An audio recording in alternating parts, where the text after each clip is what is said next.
Good to go? All right, folks. I want to welcome you to Pastor's Point of View. My name is Dr. Andy Woods. I'm the pastor-teacher here at Sugarland Bible Church. Today is April 23rd, 2021. This is Pastor's Point of View number 162. I'm back with my friend, colleague, fellow elder, associate pastor, Dr. Jim McGowan. And my goodness, Brother Jim, when I look at what's going on in our world, the picture I get in my mind of a globe and it's on fire. Yeah, that's a good illustration, I think. And so we've entitled this Our Changing World. This, you also might be able to just call this a typical, I don't know if I want to say typical, but a prophecy update. And I just want to communicate the fact that the world that we are living in right now is being dramatically altered at every level. Yeah. I like to call it a structural level. There are structural changes that are happening in our world that cannot be reversed from a human perspective. Yes. And most people, when they see all these things happen, they're gripped with fear. But as we'll be explaining today towards the end, a saying that's been used out there that we like to use, things are not falling apart. They are falling into place. Amen. And I think I would be a full-blown basket case. A lot of people think I am already. Me, Pastor. Not you. A full-blown basket case if I did not have the light of God's prophetic word. Well, that's where we all are, right? Yes. We would all be basket cases. Yes. Yeah. So here is the outline that we're going to follow today. You'll notice that there's 6 parts to it. And let's start with number 1, of course, global propaganda. And Brother Jim, are you ready for Vax Live? No. but I guess I better be, right? And I'm old enough to remember this, and pardon me, folks, for acting out, but I remember this. We are the world. We are the children. Yes, we are. Yeah. Kumbaya. And it was, what was it? All those stars. Oh, yeah. Michael Jackson, Kenny Rogers. Everybody. Yeah. Stevie Wonder. Yeah. Yeah. And basically it was the world, this was the late 1980s, and they were all coming together to make the world a better place. And I think they were trying to get rid of world hunger. I thought Coke was going to do that. Yeah. And, here we are in the year 2021, and world hunger is worse than it's ever been. Yeah. So obviously all of their efforts meant nothing. But we felt good. We felt good, and it gave them a chance as artists to advance their careers. Yes. And to give themselves a larger platform. But the reality of the situation is you think something like that would be gone. And I remember when that happened, I remember seeing through it that this is the spirit of the age or the spirit of the world trying to fix the problems of the world without Jesus. Yeah. That's really what this We Are the World thing was. Mm-hmm. And, Bono, is that his name? Bono, he's one of the real hip, real hip guys. He, of course, has been doing this kind of thing for a long time. It's all about music and getting everybody together to fight AIDS or to fight hunger and do this and that. And now, once you think all of that stuff is dead and gone, all of a sudden you learn it's all coming back now. Here we go global. Yeah, here we go. As Yogi Berra, the great theologian, said, it's deja vu all over again. That's right. And now we have Vax Live. And here's an article from globalcitizen.org by Jax Arts, April 13th, 2021. Vax Live, the concert to reunite the world and assure everyone has access to COVID-19 vaccines. Hosted by Selena Gomez, the special will feature performances by J-Lo, Foo Fighters, and more. Well, they've already lost me. I don't know who the Foo Fighters are. I don't know who are the... But I'm sure they're good. I recognize J-Lo, and I'm proud of the fact that I hardly recognize any of these names. But now it's the same mindset, but this time it's not world hunger. This time it's not AIDS. This time it's vaccine equity. So what is that article Holy about? cow. Hey, and it isn't going to work either. No. But let's read the article, shall we? Yeah. The pandemic has shaken healthcare systems around the world over the past year, exposing the dangers of vaccine nationalism and how structural inequalities prevent people from receiving equal access to care. But a global recovery is underway, with more people getting vaccinated against COVID-19 every day, and wealthy countries pledging to donate vaccines to low-income nations. As part of our efforts to help end the pandemic for everyone, everywhere, Global Citizen is announcing Vax Live, the concert to reunite the world, a global broadcast and streaming special that aims to ensure equitable vaccine distribution around the world, tackle COVID-19 vaccine hesitancy, and celebrate a hopeful future as families and communities reunite after receiving the COVID-19 vaccine. With support from the World Health Organization, European Commission President Ursula von der Leyen, Italian Prime Minister and G20 Chair Mario Draghi, South African President Cyril Ramaphosa, Norwegian Prime Minister of Norway Erna Solberg, Spanish Prime Minister Pedro Sanchez, and the state of California. Vax Live will be hosted by Selena Gomez and feature performances by Jennifer Lopez, Eddie Vedder, Foo Fighters, J Balvin, and H.E.R. The broadcast will air on Saturday, May 8th at 8 p.m. Eastern Time, 7 p.m. Central Time on ABC, CBS, YouTube, and iHeart broadcast radio stations, and the iHeart Radio app, and at 11 p.m. Eastern, 10 p.m. Central on Fox. YouTube will stream an extended version. Do we need an extended version? An extended version of Vax Live on Global Citizens Channel, which will include additional performances and appearances by NCT 127 and YouTube creators Daniel El Travieso, Katie Morton, Shoot for Love, Thembi Malala, and the Try Guys. Quoting, "I'm honored to be hosting Vax Live, the concert to reunite the world," said Selena Gomez. "This is a historic moment to encourage people around the world to take the COVID-19 vaccine when it becomes available to them. Call on world leaders to share vaccine doses equitably and to bring people together for a night of music in a way that hasn't felt possible in the past year. I can't wait to be part of it. As a global community, we are in a race against time, and the key to coming back together is the vaccine," said Hugh Evans, co-founder and CEO of Global Citizen, quoting again, "We need to build vaccine confidence in the U.S. and globally and encourage people to take the vaccine as quickly as possible," he added.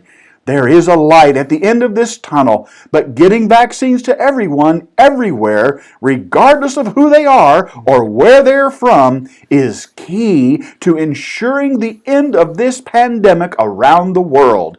We must all unite to get back on track to eradicating extreme poverty," close quote. Global Citizen and Vax Live are showing us all what is possible when vaccinations are combined with strict safety measures. I am grateful for their commitment to this effort and appreciate the many partners from across the world coming together to raise awareness about the importance of getting vaccinated, she said. Throughout the response to the pandemic, we have been grateful for the efforts and commitment shown by global citizens, health advocates, and change makers around the world to advocate for vaccine equity, to protect the most vulnerable people everywhere. WHO will continue to work closely with all nations and partners to help manage potential risks and use science and data to drive a targeted global response. You know, I wish they had hired me as their marketer. I would have given them this title, Vax to the Max. You're good. Vax to the max. And I just find this so interesting because this is a repeat of the late 1980s with what we were talking about before. Yeah, I think it it was is. called Live Aid, was it I called? think it was. Yeah, that was then? one of them. And now they're doing the same thing, and they're getting all these stars and starlets together to have this worldwide concert, and the whole name of the game is global vaccination. They have a nice way of saying it. They call it, vaccine equity. But, if I had a $10 for every time I saw the word global, Yeah. I could retire a long time ago. Isn't that the truth? Look at this article, Dangers of Vaccine Nationalism. Yeah, I like that. So they're against the nation state, structural inequities, Yeah. global recovery, global citizen, global broadcast. Of course, the World Health Organization is involved in this. Global Citizens Channel. Who? Yeah, the concert to reunite the world, global community, globally, global citizen, world, around the world, global response. I mean, what is all of this, Brother Jim? Here's the simple way of looking at it. It's the propaganda arm of the New World Order. Right. And these are people are doing what's called virtue signaling. More on that in just a second.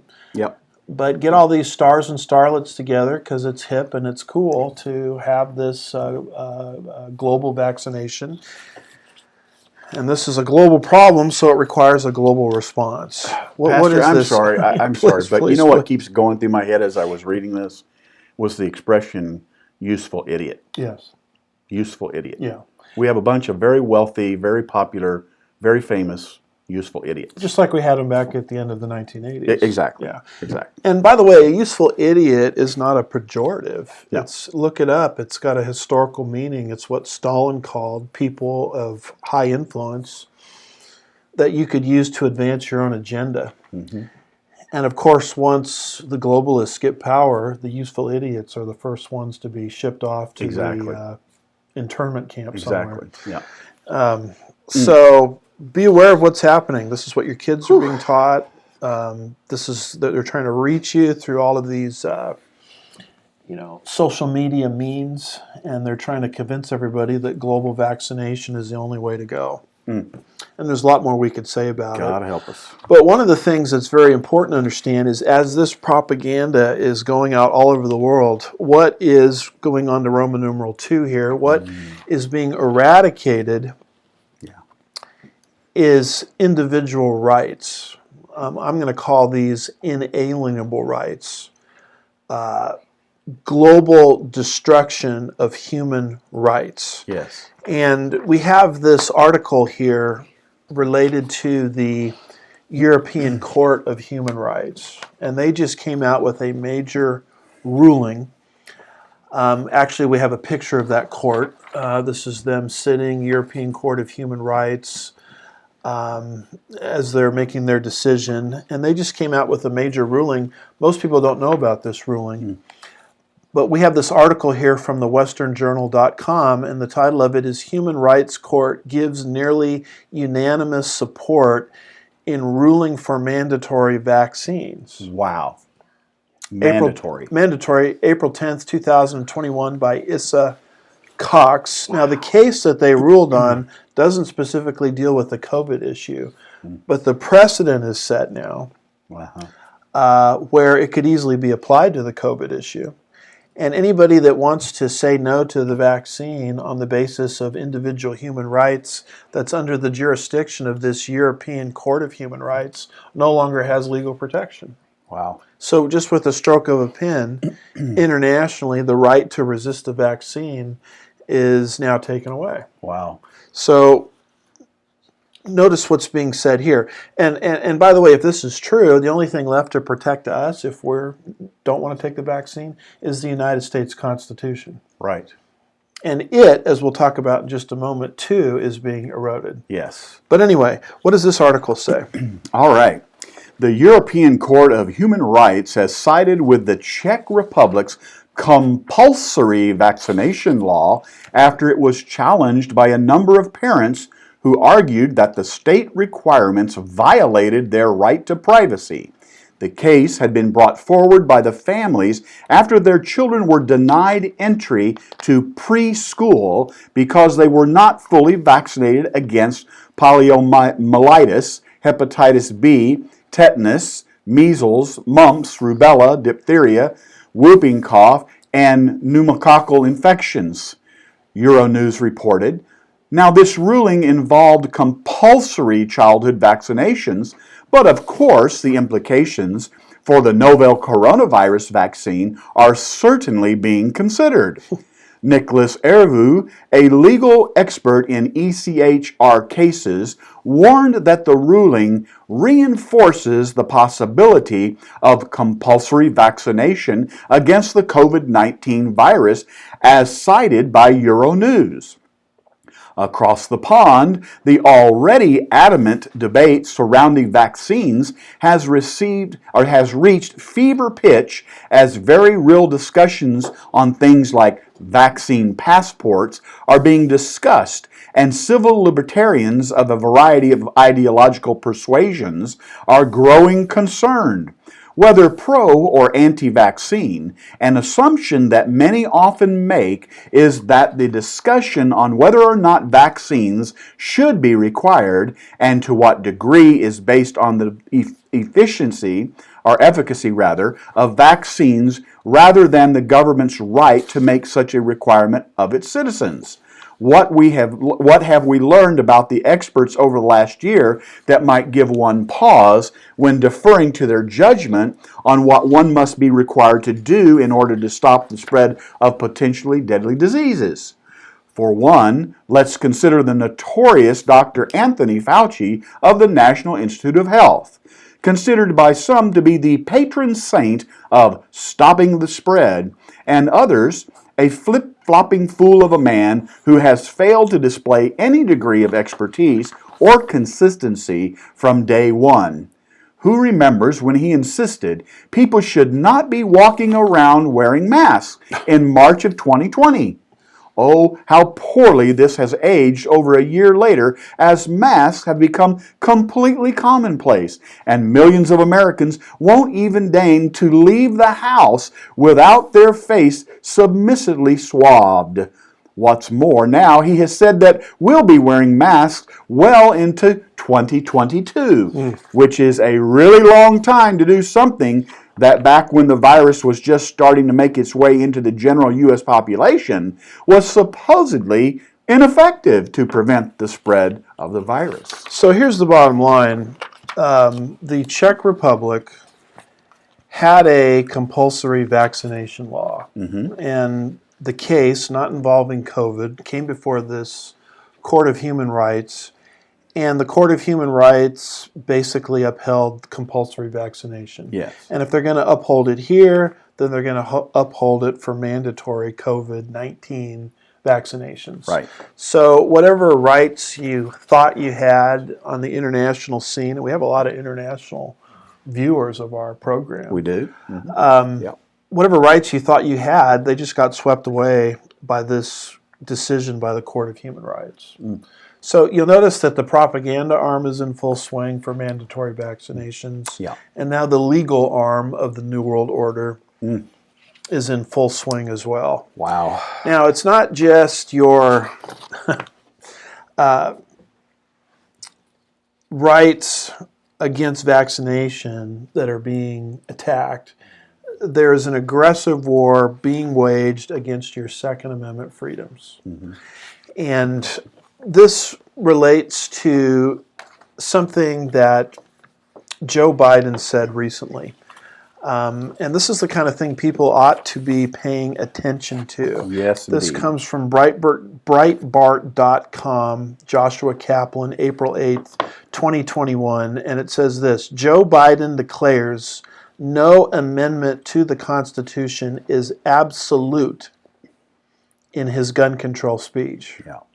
Now, pay attention to this, folks, because they're putting into place the intellectual framework whereby the Bill of Rights, one of those rights is your Second Amendment rights, And if you don't have Second Amendment rights, as I'll show you in just a second, you don't have First Amendment rights either. That's right. Because the Second Amendment is the means that you have, according to our founding fathers, to protect all of your other rights. That's right. In the Bill of Rights. And they're putting into place the intellectual framework whereby they're saying your God-given inalienable or unalienable rights are not absolute, and they can be vitiated by governing authorities at will.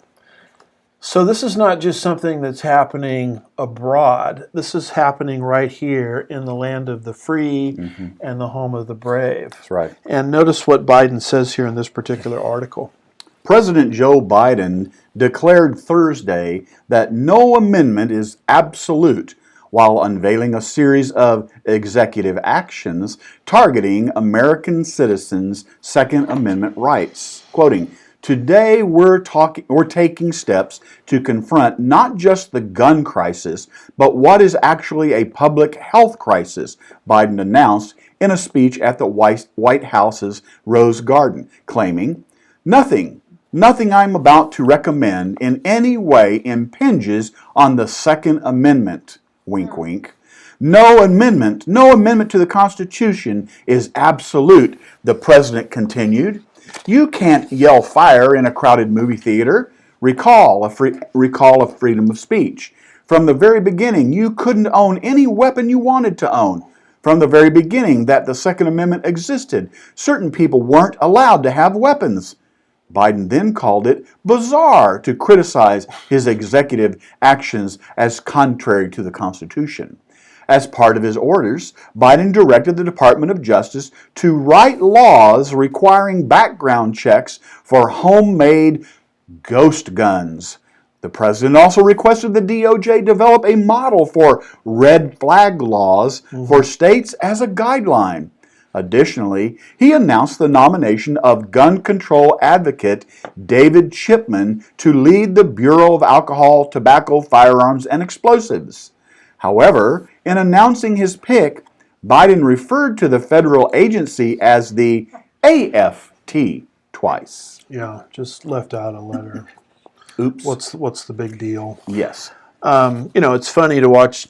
It's not funny. It's sad to watch Joe Biden's mental acuity deteriorate, because I'm old enough to remember the Reagan years. And I remember the left saying this about Reagan constantly, that he's a senile old man. Right. And then all of a sudden, a couple decades later, they've propped up their own, senile old man. Yeah. I never thought Reagan was a senile old man. They tried to make him that way. Right. But now they've got a real senile old man, in the White House. Yes. Have you ever heard him speak? I've tried to. It's painful to watch. Yeah. And even when he had his mental acuity, the man has no character at all.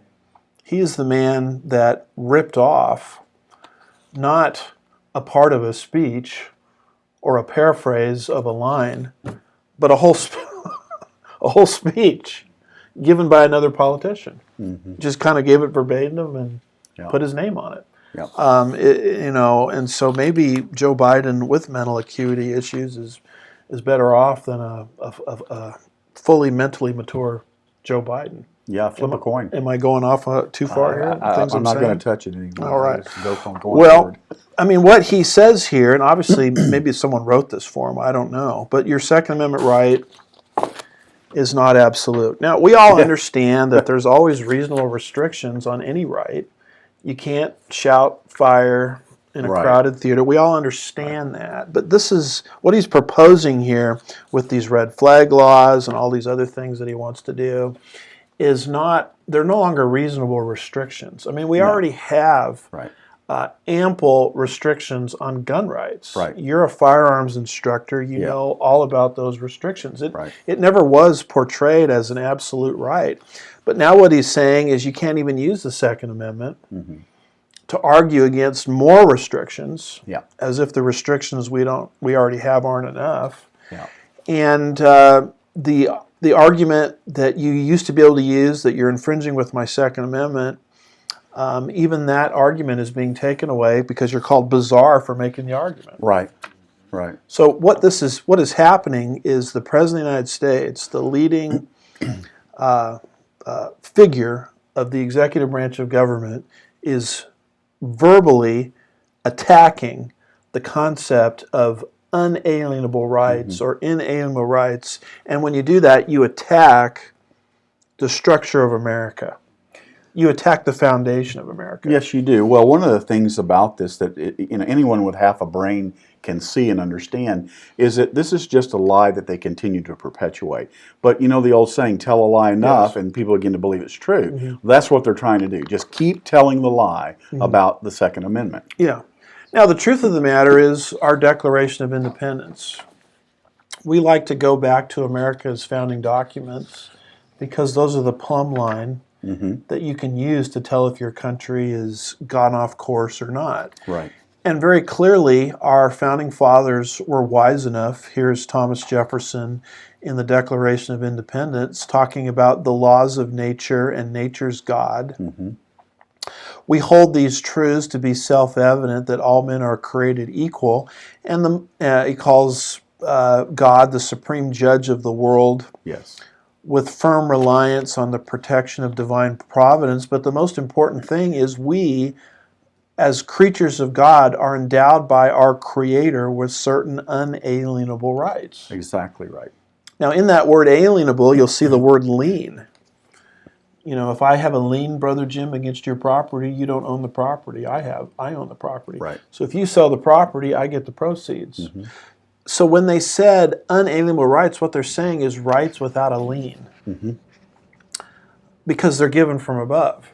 They're not given from man. Yeah. If man giveth, if Joe Biden giveth, Joe Biden can taketh away. But our founders were wise enough to anchor our rights in God. Yes. And therefore man can't take them away. Right. And once you start understanding this, you start understanding why the language of Joe Biden here is so dangerous. And then you start understanding something else, Brother Jim, why they have worked so hard to get the idea of a creator out of the schools. Oh, yeah. Now, one of the creation scientists that I follow is Russ Miller. I have a chance to speak with him, I don't know, once a year, sometimes twice a year, at the Stealing the Mind conferences. You know, usually I'm the first speaker and he's the second. This last time around, he was the first speaker, I was the second. So, you know, I'm very familiar with his work, and he does a wonderful job refuting evolution and establishing the idea that God is the creator of all things. Yeah. But he goes a step further than most creation ministries go. He connects the dots between the attack on God as the creator with the simultaneous attack with the destruction of unalienable rights. Most of the creation literature that you survey today, they kind of go down deep on some issue, like, I don't know, soft tissue and dinosaur bones or carbon-14 dating. All very important stuff, all very interesting stuff. But what I like about Russ Miller's work, and here's his book, it's called Cost. Comes from an acronym Creation, Original Sin, Separation, Redemption, with redemption there he's using the T, Cost. What I like about his work is he doesn't just deal with the evolution versus creation issue. He gets into the so what question, and why does this matter? And it matters because if there is no creator, then the Declaration of Independence, which anchors our rights in our creator, those rights disappear. Yeah.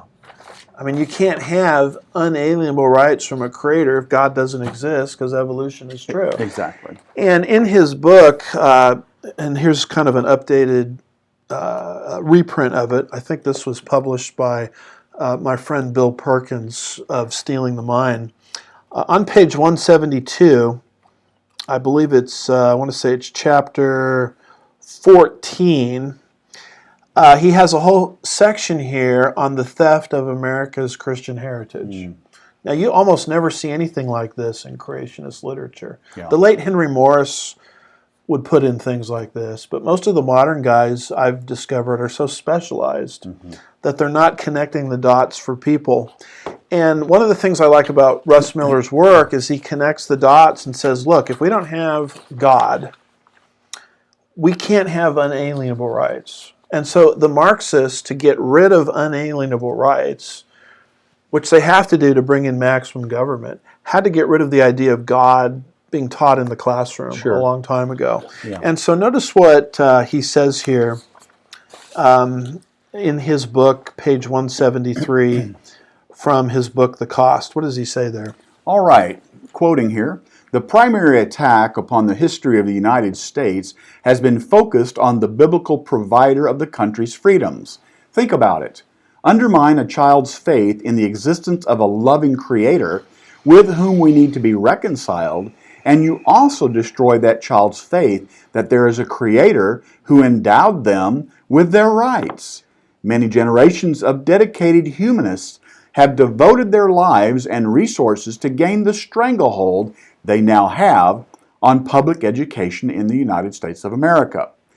To read most of today's humanistic textbooks or to hear a history lesson provided by the majority of secular college professors, one would walk away thinking Christianity was a bunch of myths that had little to do with the founding of America, and that the biblical God had nothing to do with the achievements the nation has enjoyed, close quote.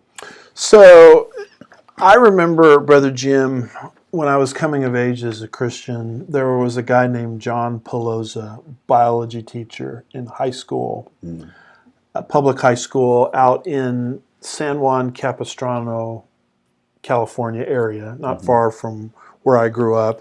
And he was a believer, he was a Christian, and he had the audacity to bring into the classroom concepts like the lack of a missing link, things that you can validate scientifically that went against the evolutionary paradigm.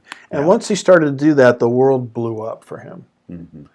You can Google his name, John Pelosa, and see what happened. He lost his job. There was a federal lawsuit. The ACLU got involved. He had to hire attorneys, and it was a big hoopla. And at the time, I remember saying to myself, well, what's the big deal? He's not bringing in the Bible. Right. He's not bringing in Jesus. He's just bringing in scientific facts that would contradict the evolutionary narrative. Why the attack against him? I mean, aren't we supposed to learn science, meaning all viewpoints? Why are people so threatened by anything that contradicts evolution? Well, Russ Miller gives the answer. In this sentence, undermine a child's faith in the existence of a loving creator with whom we need to be reconciled, and you also destroy that child's faith in the fact that there is a creator who endowed them with certain inalienable rights or unalienable rights. Now, Marxists, you have to understand this, look at the United States Constitution as an encumbrance to what they want to do. They cannot bring in maximum government as long as people believe in unalienable rights. And so what better way to destroy the concept of unalienable rights than to destroy the belief in God, through which those rights come, according to our own Declaration of Independence. And so this is really not a scientific battle. It's not a battle against different scientists with PhDs. This is a legal and political battle designed to strip you of your rights. Now, you'll notice what John Adams says, America's second president, concerning unalienable rights. How important are these? All right, quoting, rights are antecedent to all earthly government. Rights cannot be repealed or restrained by human laws. Rights are derived from the great legislature of the universe. See, according to John Adams, Joe Biden is not in a position to say absolute rights aren't absolute. Why? Because Joe Biden didn't give those rights to begin with. God gave them. And that's why John Adams says rights are antecedent to all earthly governments. Rights cannot be repealed or restrained by human law. Why? Because they're given from the great legislature of the universe. Yes. And this is the foundation of America. This is what Americans always believed. Yeah. But destroy their belief in the existence of God by only allowing one point of view to be taught in the classroom concerning origins, and you'll take away their belief in unalienable rights. And Russ Miller, like very few creationists that I know of, draws the connection. I mean, it's sort of an obvious connection, but we're kind of at a point where we need things simple. I don't know if I need 500 pages on carbon-14 dating. Right. What I need is like more of a macro level understanding why this issue is such a big deal, why it's important. Right. What am I missing? No, you're right on. I mean, they've been trying to get rid of God forever. Yeah. Because as you said, if you get rid of God, then that's like the pulling the one brick out where the whole house falls down. Yeah. And there's a reason Karl Marx dedicated one of his volumes, Das Kapital, to Charles Darwin. There's a reason for that.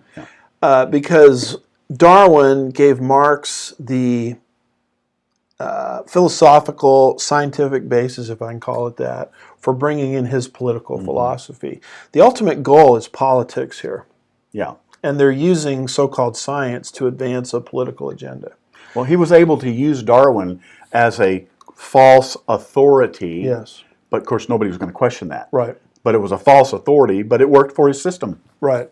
Now, you're a trained weapons instructor. You must believe that the Second Amendment is pretty important. Indeed I do. And I think you would agree with what Joseph Story said in his commentaries on the Constitution, one of our earliest Supreme Court justices. He wrote an authoritative commentary on our Constitution. And what did Joseph Story write here? Okay, quoting, "The next amendment is a well-regulated militia being necessary to the security of a free state, the right of the people to keep and bear arms shall not be infringed.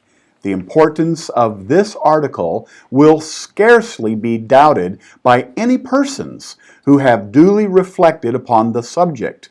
The right of the citizens to keep and bear arms has justly been considered as the palladium of the liberties of a republic."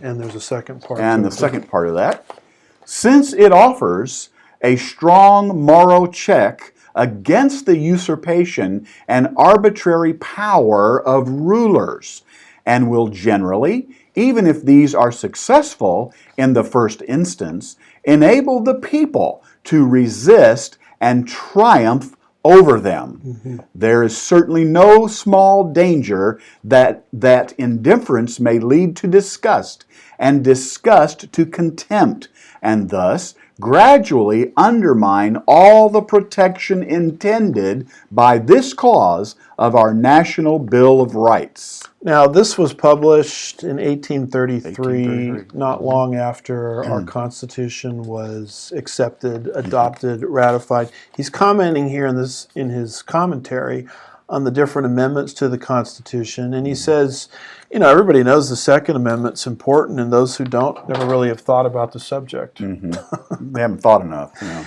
And then he says, the Second Amendment is a right for the citizen.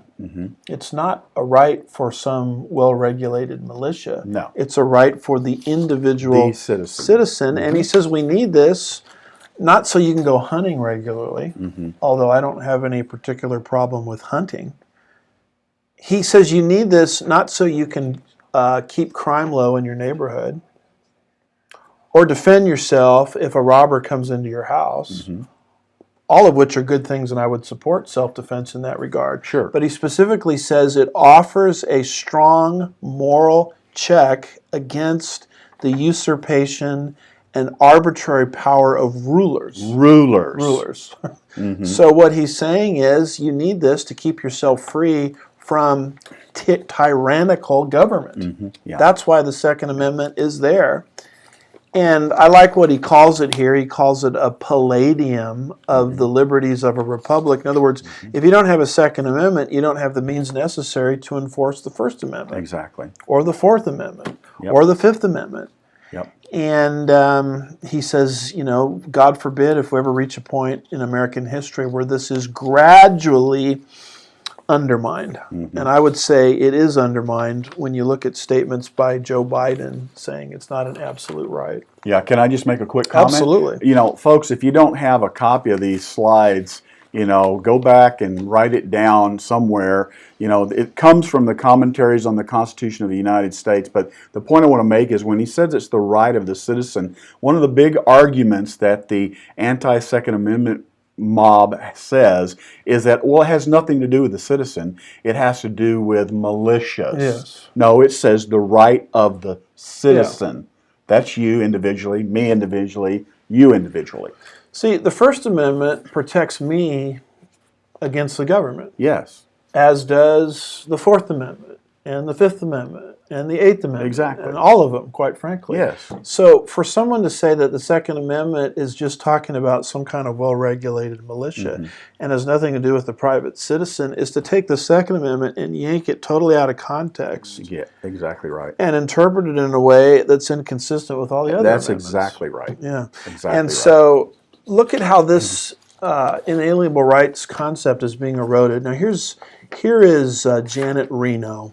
Oh, yes. Some people may remember her. She's the one that, burned and killed all of those religious eccentrics called the Branch Davidians in nearby Waco from where we are. And look at what she said in the wake of that disaster. This is amazing. It is. And she's saying this as Attorney General, the highest legal law enforcement agent of the whole country at this particular time. Yeah, now remember what we just read from Joseph's story. Yeah. Now here's what Janet Reno says. Quoting her, "You are part of a government that has given its people more freedom than any other government in the history of the world." So what would you identify as errant about this? Given by the government. Yeah. Is what I would say. What she's saying is you have rights because the government gave them to you. Well, that's not, Janet, what the Declaration of Independence says. No. The government exists to enforce inalienable rights given from God. Yeah. And she's making it sound as if the government gives those rights. So she's God. Yeah, what the government giveth, the government right can taketh there. away. And of course, she could claim to be God because we got rid of God in the schools. That's my point. Through attacks on God via evolution a long time ago. Yeah. Do you remember when Joseph Biden was quoting the Declaration of Independence and he got to God and he wouldn't say the word God, he called it the thing? No, I don't remember that. He said, you know, the thing. The thing. And if you go back, and there's some videos available on YouTube where Obama does the same thing. He is quoting the Declaration of Independence, and then when he gets to God, he pauses and he starts blinking, and it's like he doesn't know what to say. And these leftists are anti-inalienable or unalienable rights. And they are in the process attacking the very foundation of the United States of America. Now notice this article. This is very important. This is from the New York Post, April 15th, 2021 by Emily Jacobs. The title of it is Biden U.S. Ambassador Says White Supremacy is Weaved, listen to this very carefully, into U.S. founding documents. Now, she's not saying that there are some white supremacists in the United States, because there's always bad apples in every barrel. Right. What she's saying is the United States is white supremacist from its foundation. It's a bad barrel. And they believe this becomes the justification for tearing the whole thing down. Yeah. So what does that article say? All right, hold on to your hats, folks. UN Ambassador Linda Thomas Greenfield told the Human Rights Council that, quote, "The original sin of slavery weaved white supremacy into our founding documents," as the Biden administration lobbies the body to readmit the United States. She told the human rights body, which includes China, Cuba, Venezuela, Saudi Arabia, and North Korea, that the United States needed to, quote, engage trailblazing groups like yours in order to improve. She says, I have seen for myself how the original sin of slavery weaved white supremacy into our founding documents and principles. But I also shared these stories to offer up an insight, a simple truth I've learned over the years. Racism is not the problem of the person who experiences it. Of the 47 member states on the Council, notable nations include China, Cuba, Libya, Nigeria, North Korea, Pakistan, Qatar, Russia, Saudi Arabia, Somalia, Sudan, and Venezuela. And a side note, all of those bastions of human rights. Yeah. She says, I've seen for myself how the original sin of slavery was weaved into our founding documents and principles. She is leveling an attack not on pockets of racism in the United States, No. but the very structure or foundation that the United States is based upon. Yeah. And I sometimes feel, Brother Jim, like I'm living in a comic book world when she's giving a speech on human rights before China, Yeah, exactly. Cuba, Libya, Nigeria, North Korea, Pakistan, Qatar, Russia, Saudi Arabia, Somalia, Sudan, and Venezuela. Yeah. I mean, these are like the worst of the worst in Yeah. terms of human rights violations. Yeah, just go run the numbers of deaths committed against the citizens of these countries by their governments over the last years. Yes. It's absurd. And she, as she's attacking America's founding documents, she totally ignores the fact that America's Constitution has been changed. Exactly. Through the lawful amendment process. Exactly. It's called the 13th, 14th, and 15th Amendments. Yes. Designed to remedy slavery and its evil vestiges. That's right. So all of that is ignored. And what's very interesting to me, Brother Jim, is this attack that's being leveled on the foundation of the country. Mm-hmm. This week, we just got finished with a murder trial. Yes. Of the victim, George Floyd. Mm-hmm. The legal system worked, and Derek Chauvin, is that how you pronounce his name? I think that's correct. Was charged with multiple crimes. Mm-hmm. Now, you would think everybody would say, great, the justice system worked. Right. But you were pointing out, I think to me last night, that immediately Black Lives Matter gets in front of the microphone, mm-hmm. and they say,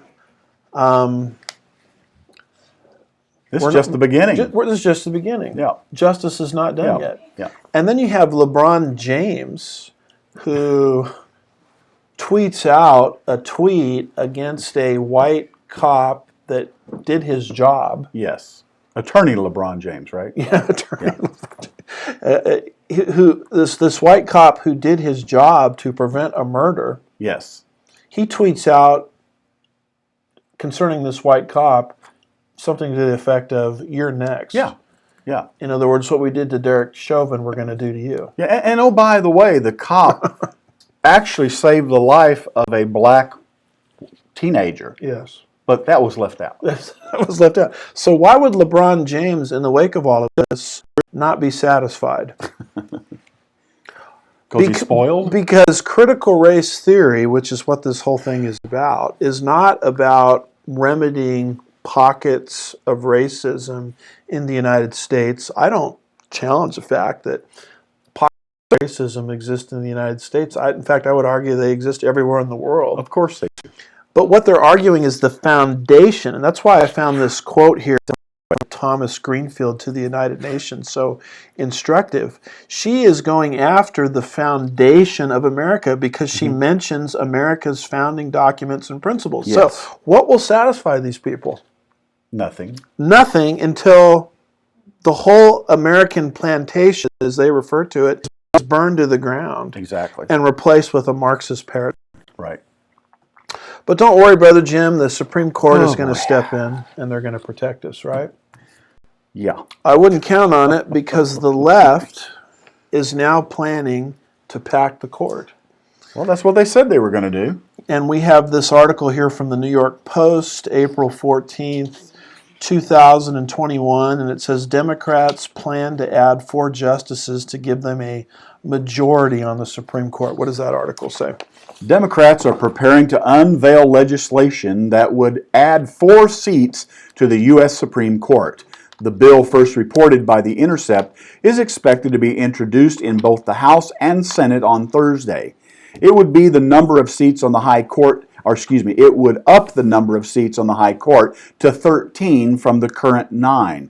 Massachusetts Senator Ed Markey, a co-sponsor of the bill, told the Wall Street Journal that adding justices will shore up the public's confidence in the court and its legitimacy in the public's eyes.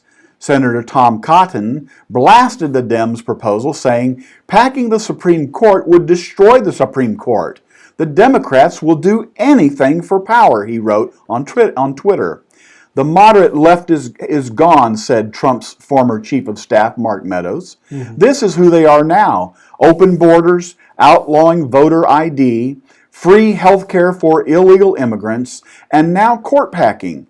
This should be roundly rejected. Biden previously opposed adding seats. Congress altered the number of justices on the court several times over the 19th century, from a low of 5 to a high of 10.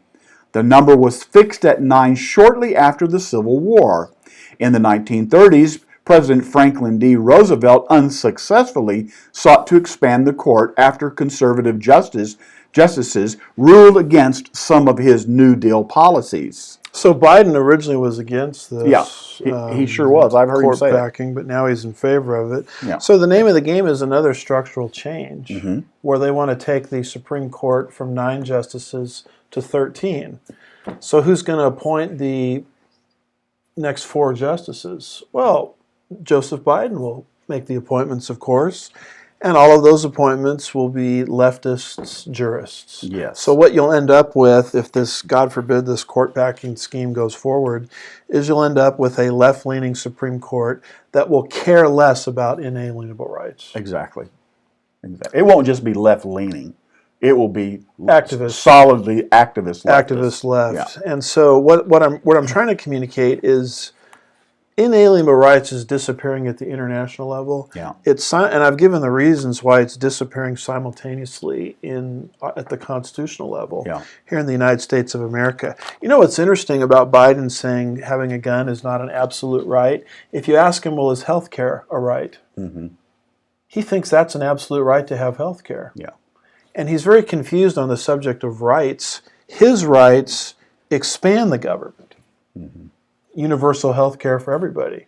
The rights of our founding fathers were designed to limit the scope of government. Exactly. So, is universal health care an absolute right? Absolutely. How about the actual rights in the Constitution that are there, like the Second Amendment? I can't find, Brother Jim, a universal right to health care in the Constitution. It's not there. So they want to make things that aren't in the Constitution absolute rights, and the things that are in the Constitution, they want to make them not absolute rights. Right. And, may God help us to understand the time period that we're living in. Yes, and it's not just Second Amendment rights, as we move to number 4 here, that are being eviscerated. It's property rights. I mean, is the right to private property that big of a deal? Well, it was to John Adams, quoting John Adams again, once again, wisdom from the past. What does John Adams, America's second president, say about private property rights? Quoting, "The moment the idea is admitted into society that property is not as sacred as the laws of God, and that there is not a force of law and public justice to protect it, anarchy and tyranny commence. If thou shalt not covet, and thou shalt not steal, were not commandments of heaven, they must be made inviolable precepts in every society before it can be civilized or made free." My goodness, Brother Jim, it looks like he's quoting the Bible there. No. Couldn't be doing that. And he's quoting the Bible to support private property because the Bible itself supports private property. Because God supports private property. Yeah. Because behind every negative is something positive God is trying to protect. For example, when he says don't murder, he's trying to protect the sanctity of life. When he says don't commit adultery, he's trying to protect the sanctity of marriage. Yes. So when he says don't covet or don't steal, he's trying to protect the sanctity of the ownership of private property. Yes. And Adam says if those are inviolable precepts in heaven, you have to make them inviolable, meaning without violation, inviolable precepts in not just a civilized society to be free, but every society to be free. Yes. Amen. And he says the moment you start to vitiate or attack the concept of private property is the moment tyranny and anarchy, boy, these founding fathers love that word tyranny, tyranny and anarchy commence. And we haven't seen any of that, have we, recently? No. No tyranny, no anarchy. And the things I'll bring up here, you don't see how outrageous they are until you compare them to the plumb line of our founding fathers. Exactly, yes. And John Adams. So, is this concept of private property being destroyed? Here we have this article from redstate.com by Jennifer O'Connell, April 12, 2021. Tyranny on display. The city of Burbank in Southern California, not too far from where I grew up. A lot of Hollywood-type Universal Studios is out in that direction. A tyranny on display. The city of Burbank fences in Tin Horn Flats. What's that all about? Today, the city of Burbank erected a fence around Tin Horn Flats Saloon and Grill. The establishment has repeatedly defied COVID health orders in an ongoing standoff with the city. Burbank Police Lieutenant Derek Green said the fence was put up to prevent the restaurant from operating without a county health permit and city conditional use permit. Since the restaurant's Facebook page has been taken down, Lepagin took to Instagram to thank his supporters and to clarify some facts. Couple things to keep in mind for perspective. So here's what he shared. Number one, we only opened outdoors to customers during the lockdown. We never served inside. Number two, employees followed all mask rules. And number three, even after our cup was taken away, we still followed every rule on the cup and health permit. I guess CULP is one of the permits they had to get. And then finally it says, this tyranny has never been about public safety. It is only about fear and control. We will not comply. God bless them. So here's a small company. It looks like a bar. We've got a picture of it there in Burbank, California. It looks like they're being very reasonable. Well, sure. But they're not following some minor COVID mandate. And so here comes, who was this? The city government doing this? They go and they build a fence around their own property. Yeah. And when this kind of thing happens, Brother Jim, it's the destruction of private property rights. I mean, think of all of the people. Think of all of the investment that's made. You pour your life and yourself into this, your finances to get this thing off the ground. It's your dream. Yeah. And the government comes and shuts the whole thing down. Yeah. Despite the fact that they were under reasonable compliance. Yes. Of multiple COVID requirements. And this is the very thing that's happening all over our country right now. Mom and pops are being put on the wrong side of the legal ledger. Oh, that's right. They're made criminals. And, you know, Bill Gates and Bezos and all of these multimillionaire, multi-billion, multinational companies, they no longer have to compete with the moms and pops, so they're getting wealthy. Well, sure. But the moms and pops are going out of business. And Wow. That's a far cry from what John Adams was saying concerning the importance of the right of private property. Lord help us. And if all of that isn't bad enough, we're talking today about massive structural changes that are happening in our world. We now have Dick Morris in an article from the Gateway Pundit by Joe Hoft, April the 5th, 2021. Dick Morris, a conservative political consultant, giving a warning. The article is Dick Morris says Biden's infrastructure bill is a lie. it's a ploy to collectivize the entire United States of America. Whew. What is that about? Joe Biden has no idea what he is doing, and this is good for those behind the scenes running the operation. They can push the most insane and inefficient laws and regulations in history, and Biden and half the American people won't know it. Wow. President Joe Biden's infrastructure proposal is meant to collectivize the nation, political strategist Dick Morse said Sunday in harsh criticism of the bill. Morris, a former advisor to President Bill Clinton, speaking on the Katz Roundtable radio show hosted by John Katzimatidis, on WABC 770 AM shared. So here's what he says, quoting, Biden's infrastructure package is designed to collectivize the United States, to regiment us, to unionize us, and to make us controllable and tractable as an economy. Stressing that the metaphor that comes to mind is when Stalin insisted that all the farmers go to collective farms.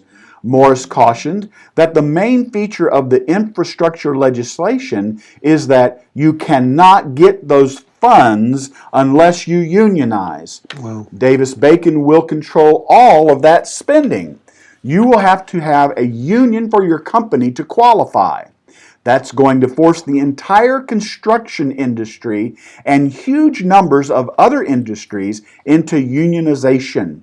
He also emphasized that Biden intends to make the Protecting the Rights to Organize, or the PRO Act, part of the legislation bill, which he said would be the greatest disaster we've ever had. Morris warned that the general public does not yet know about the PRO Act, but said that the end result would be that nobody can work for themselves. Everybody has to be on a corporate payroll.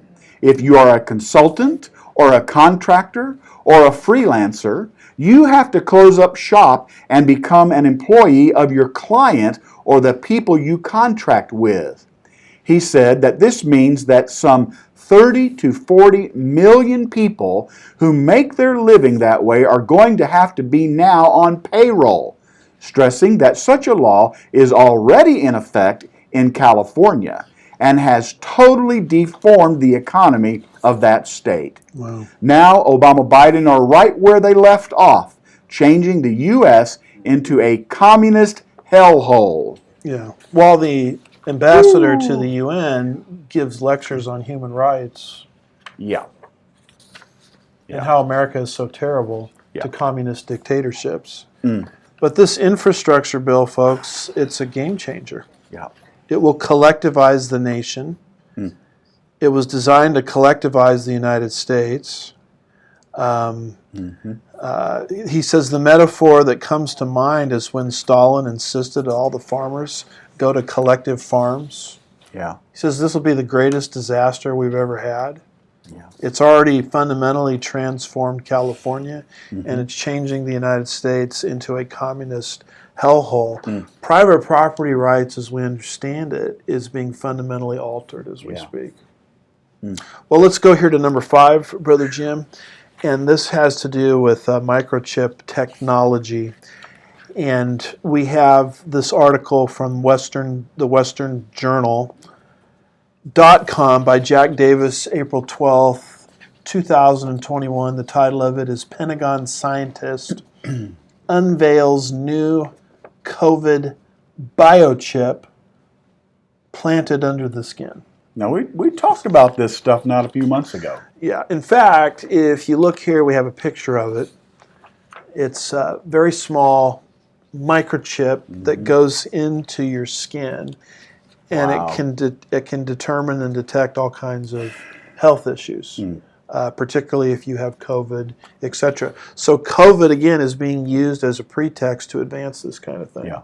I mean, the invasions of the government are on the precipice of becoming so big that not only is it going to take away your gun, not only is it going to take away your private property, but it's going to go into your body. Yep. And go ahead, why don't you read that article to us? I just thinking preparatory Yep. things are happening here, Yes. folks, right? All right, here's the article. Technology in medicine could produce an implant that allows a person's health to be tracked. Retirement Army Colonel Matt Hepburn, who worked for years with the Defense Advanced Research Projects Agency, talked about the project in an interview that aired Sunday on the CBS show 60 Minutes. Hepburn, who still works for the Army as a physician and as joint product lead, according to his LinkedIn page, showed off the implant, so he had one, to Bill Whitaker of CBS, who noted how the device could be used. Quoting, "Consider a ship like the USS Theodore Roosevelt, hobbled last year when 1,271 crew members tested positive for the coronavirus. What if everyone on board had their health monitored with this subdermal implant, now in late-stage testing?" Whitaker said, "It's not some dreaded government microchip to track your every move, but a tissue-like gel engineered to continuously test your blood. It's a sensor," Hepburn said, displaying one of the creations. That tiny green thing in there, you put it under your skin, and what that tells you is that there are chemical reactions going on inside the body, and that signal means you're going to have symptoms tomorrow," he said. Hepburn linked the sensor to the check engine light on the car. Yeah, right. Sailors would get the signal, then self-administer a blood draw and test themselves on site, he said. Results would be almost instant. He said, "We can have that information in 3 to 5 minutes." Wow. Hepburn said, as you truncate that time, as you diagnose and treat, what you do is you stop the infection in its tracks. The new outlet Defense One outlined how an implanted sensor developed by the company Profusa, which is funded by DARPA, could work. Quoting again, "The sensor has 2 parts. One is a 3 millimeter string of hydrogel, a material whose network of polymer chains is used in some contact lenses and other implants. Inserted under the skin with a syringe, the string includes a specially engineered molecule that sends a fluorescent signal outside of the body when the body begins to fight an infection," the report said. Quoting, "The other part is an electronic component attached to the skin.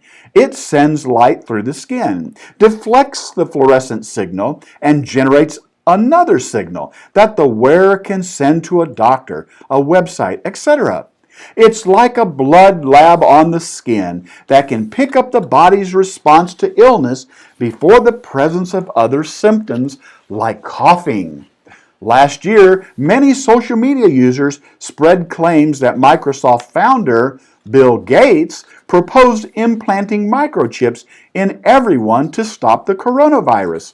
Reuters later ruled that claim was false. Now, are you ready for this, Brother Jim? I'm not. I know For I'm not. for this implant to go inside of us? No. It specifically says under the skin, It does. subdermal implant, Yep. Mm-hmm. a tissue-like gel engineered to continuously test your blood. It's a sensor. Just a sensor. The tiny green thing in there you put under your skin, we can have information about you in 3 to 5 minutes. Mm-hmm. It's inserted with under the skin with a syringe, Mm-hmm. an electronic component attached to the skin. It sends light through the skin. Mm. And, you know, it's funny. People have said this is coming, this is coming, this is coming. Oh, you're a conspiracy theory. Yeah. Let's get the fact checkers out and debunk you. Yep. Cancel you. And here it says at the end of the article, Bill Gates proposed this, implanting microchips in everyone to stop the coronavirus, and everybody said that was fake news. Yeah. Well, it turns out That's it's right. not fake news. No, it's not. So you said a little earlier this is prepping us for something. Yes. What is it prepping us for? Well, notice let's see. Revelation 13, 16 through 18. Revelation 13, 16 through 18, reading from the New American Standard Version 95 update. Here it is. And he causes all, the small and the great, and the rich and the poor, and the free men and the slaves, to be given a mark on their right hand or on their forehead. And he provides that no one will be able to buy or to sell except the one who has the mark, either the name of the beast or the number of his name.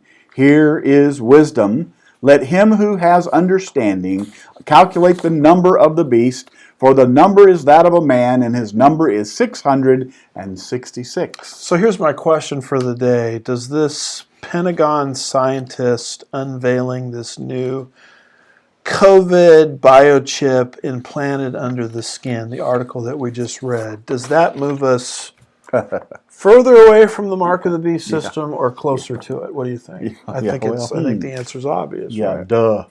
And it's kind of interesting how technology has caught up to the prophecies of the Bible. Isn't that fascinating?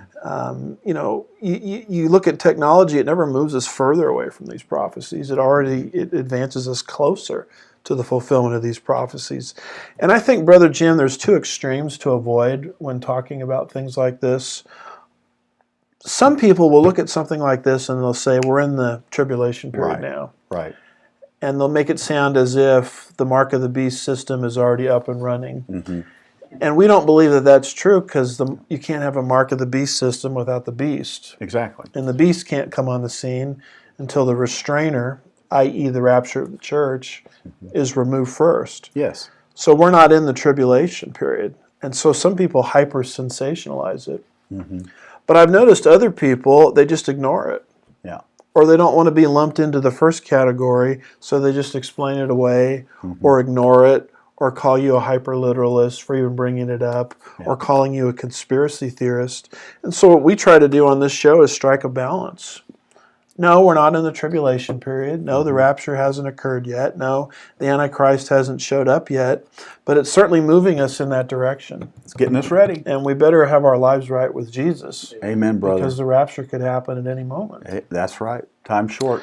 Let's end here, Brother Jim, with our final category, number 6. This is a title or subcategory I've used before. It comes from Animal Farm. Mm-hmm. I've entitled this, Some Are More Equal Than Others. And the reason I bring this up is as the United States and the world is being pushed into the end game. The end game I would just call global Marxism or one world communism. As we're being pushed into that framework, what you have to understand is all of the regulations that the Marxists want you, Mr. and Mrs. America, to live under. Mm-hmm. The mask mandates, the redistribution of the wealth, all of these things, where you live, all of these things that they want you, the microchip in your skin, all these things that they want, they themselves will not live under. No. And Marxism always works this way. And this is why we've made a point of bringing up all of these liberals who are caught without their masks on. Mm-hmm.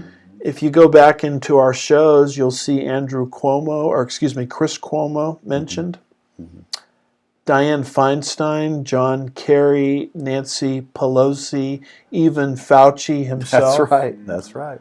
Newsom, the governor of California. We've also mentioned Megan Whitmer, who essentially didn't want to live under COVID restrictions either. And her husband, was out getting his boat and everything fixed up. And when he was flagged for COVID violations, he says, well, don't you know my wife is the governor of the state? Right. And so we can make a lot of comedy out of this, but I bring it up because this is how communism and Marxism always works. Yes. This is the initial throes of it. Mm-hmm. There's always one standard for them, the rulers, and another standard for the rest of us. That's exactly right. And what fits this theme very nicely is this article from, again, the Western Journal by Samantha Chang, April 9th, 2021, Black Lives Matter co-founder. Buys a multi-million-dollar home in a neighborhood with a black population of less than 2%. Oh, no, she didn't.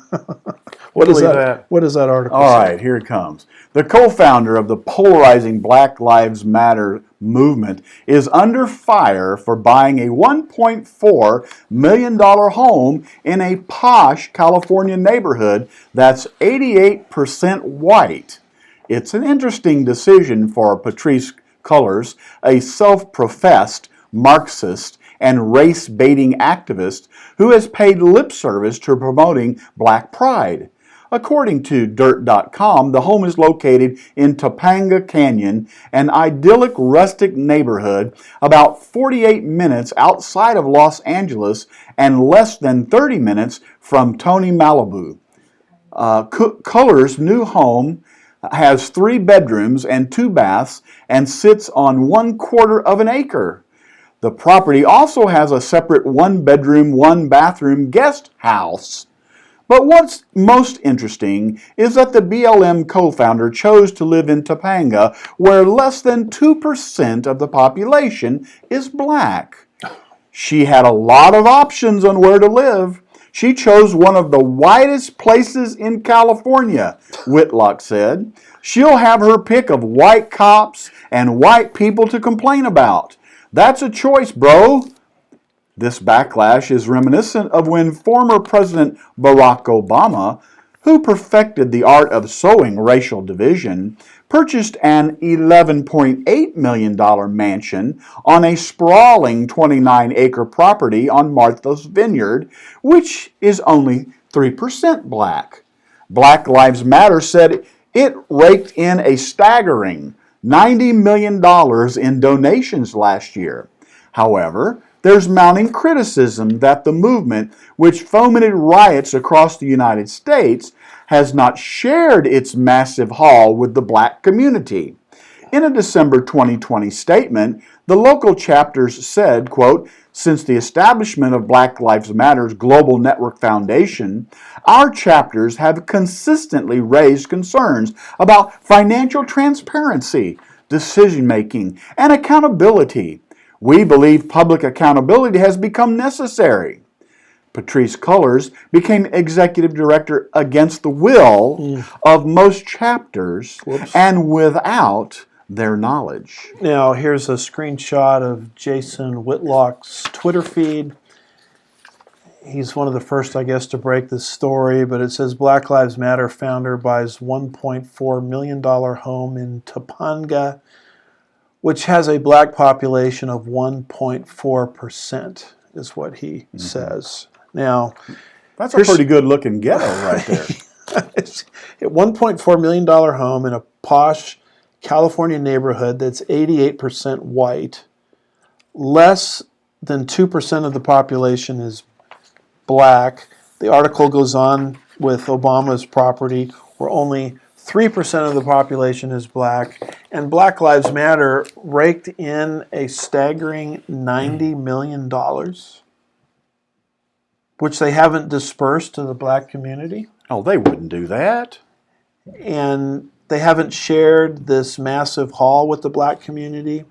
And there's concerns about financial transparency. And in fact, this particular gal that brought this home, the co-founder of Black Lives Matter, ascended to that position without most of the chapters even having knowledge of it. Let me just say this, Brother Jim. Let me just put it this way. Black Lives Matter is not about black lives. No. If it were about black lives, they would be distributing the money to the black population. Yeah. And she would not be living in an area that only has less than 2% of the population as black. By the way, she purchased 3 homes. Just FYI. Yeah. Not just 1, 3 homes. Yeah. So Black Lives Matter is not about black lives. No, it's not. Now here's a very important statement, and we're going to conclude with this, that people need to grasp. When you bring in a Marxist paradigm, and Marxists themselves have said this, here's a very important thing to understand. The issue is never the issue. Right. The issue is the revolution. The issue here is not black lives. If it were black lives, she wouldn't be making the decisions that she's making, Mm-hmm. and they wouldn't be hoarding all the $90 million. Mm-hmm. So then what is the issue? They're selectively using the issue Mm-hmm. of racism, etc., to advance a greater issue, Right. which is to bring the United States into a Marxist Yeah, framework. that's what it's all about. So Black Lives Matter is not about black lives. But it sounds good. It sounds good, but if it were about black lives, you wouldn't see these kind of shenanigans. Exactly. Universal health care is not about universal health care. It's about using the issue to bring in a Marxist paradigm. Right. And they'll use the issue selectively. Yeah. And once they're finished with that issue, they'll throw it away. Whoops, just did some visual demonstration there. They'll throw it away, and then they'll be off to the next issue. That's right. Reasonable gun restrictions, as they call them, is not about reasonable gun restrictions. No. It's about selectively using that issue to force the United States into a Marxist paradigm. And once they're finished with that issue, they'll throw it aside and they'll be off to the next issue. Exactly. And you become very akin to it, aware of it by watching this blatant hypocrisy. Right. And that's why Right. in communism, the goal is not to get rid of capitalism. Mm-hmm. The people at the very top will always enjoy the riches of this world. What they're trying to do is subjugate the masses. And they'll use all of this fine-sounding language about, gaps between the rich and the poor or whatever, but they don't really care about that. What they care about is creating a two-tiered class system where the small group at the top is very, very rich and very, very powerful. The haves. The haves, and they control the rest of us from cradle to grave. Yeah. Yeah. And they have absolutely no intention of living under the same regulations and restrictions that they impose for the rest of us. Yeah. I find that very instructive. I do too. I just wonder, Pastor, if in the days ahead, if we might possibly see some reports on the news from the news media of pig's blood and pigs' heads and all kinds of graffiti and things like that on this beautiful $1.4 million home. Yeah. I don't think it'll happen. I don't think it'll happen either. I don't think it'll happen. Yeah. Well, Brother Jim, we want to conclude with some good news. And there is good news. The blessed hope of Christ's soon return for his church Amen. has not been canceled by all these things. Thank you, Jesus. Because of what Titus 2, verse 13 says. Yes, sir. Titus 2:13, folks. Looking for the blessed hope and the appearing of the glory of our great God and Savior, Christ Jesus. See, my hope and our hope is not in this world getting better. It's No, obviously not. It's in the soon return of Jesus to come and rescue us from this world. Yes. Subsequent to that, he will return at the end of the 7-year tribulation period and impose his form of social justice on planet Earth. Indeed. His new world order. And that's the only new world order I'm looking forward to. Amen, brother. Well said. Well, I hope you follow us on Facebook, MeWe, Parler, Rumble, YouTube, and Telegraph. So we're trying to get out there into the culture without the culture getting into us. Exactly. And so this presentation is going to be uploaded eminently onto YouTube. And God forbid if YouTube starts canceling us, which they could, particularly what we said today, you can find that same presentation uploaded on Rumble. Yeah. And we love you. Yes. We pray for you. Yeah. We simply ask in return that you would pray for us. Yes. And we would ask that if you believe in what we've presented, if you find yourself in solidarity with us, agreement with us, do us a very simple favor. Just hit share. If you're watching this on Facebook Live or on another platform, just share it with your friends because the time is short, the days are evil, and we're trying to get the message out. Get the word out. Would you say anything, Brother Jim, by way of conclusion? I would just say, don't forget to go to church this Sunday and go worship the Lord. Amen. And if you have no church to attend, follow us here at Sugarland Bible Always Church. do that too. Online as we continue our study on the rapture of the church in Sunday Yes. school, 9:45 a.m. Central. And the main service, you can pick it up around 11:15 or so roughly. We're going through the book of Genesis verse by verse, trying to finish Genesis chapter 8. So we're doing the bookends. The bookends, that's Yeah. right, this coming Sunday. You can follow us on Wednesday too, as we're going through the book of James on Amen. Wednesday nights, Good stuff. 7 p.m. Central Time. You can find us on the Sugarland Bible Church Facebook page. You can find us on our website, where there's an opportunity to look at the archives as well as the live feed. Yeah. And you can also follow us on the Sermon Audio app. That's right. You can find the archives as well as the live feed there. Yeah. We're going to sign off. Thanks for watching. God bless you. See you next time. God bless.